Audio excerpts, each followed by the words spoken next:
Legends such as the Song of Roland from France, King Arthur and the Crusades, Lancelot and the Black Knight, Saint Maurice, a patron saint in the traditions of the Germanic peoples, Antar and Ziryab, the great Moorish singer, musician, and stylist, came from the time of this great empire.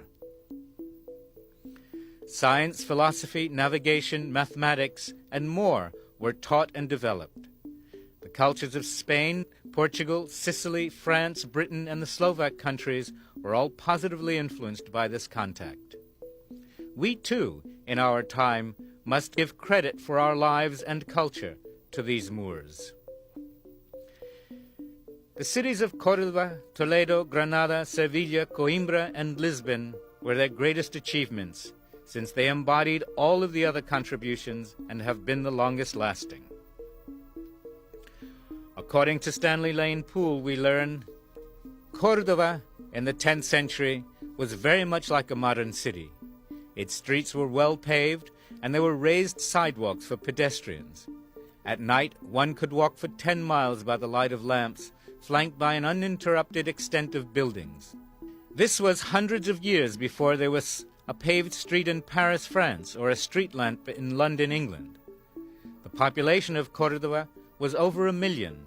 There were 200,000 homes, 800 public schools, and many colleges and universities.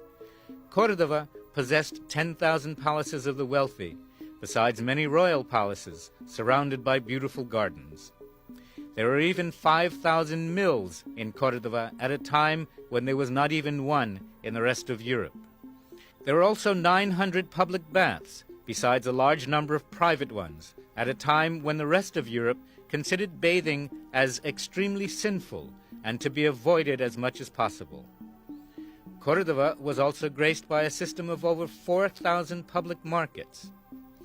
The great Mosque of Córdoba, another grand structure, had a scarlet and gold roof with 1,000 columns of porphyry and marble.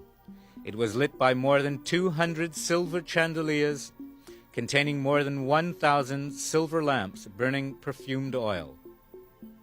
Imagine a city in the 10th century with street lamps.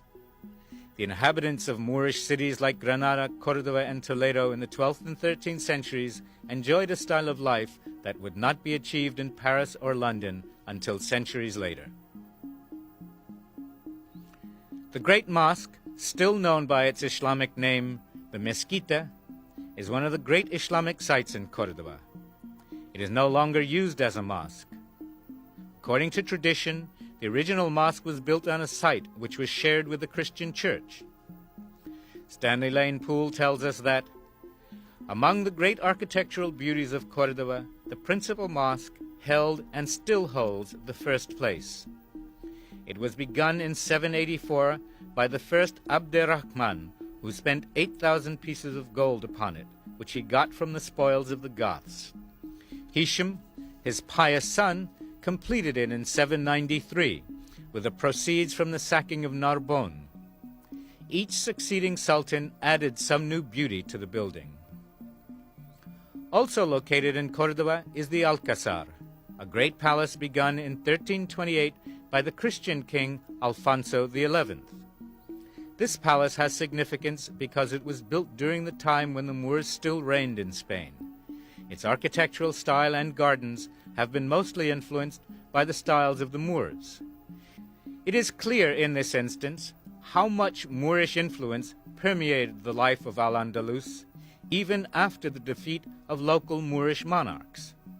It was at the Alcázar that the last of the Moorish kings, Boabdil el Chico of Granada, lived as a captive of the Catholic monarchs, King Ferdinand and Queen Isabella. And it was here that these same monarchs received Columbus before he started on his first voyage. In Granada, we can still find some of the most striking, beautiful, and important of the palaces and fortifications left from this empire, particularly the Alhambra and the Generalife. As we look at the Alhambra, we see a complex of palaces which includes the fortress of the Alcazaba. The earliest references to fortifications on this site is 888 to 912, during the reign of Abdallah, the Emir of Al-Andalus.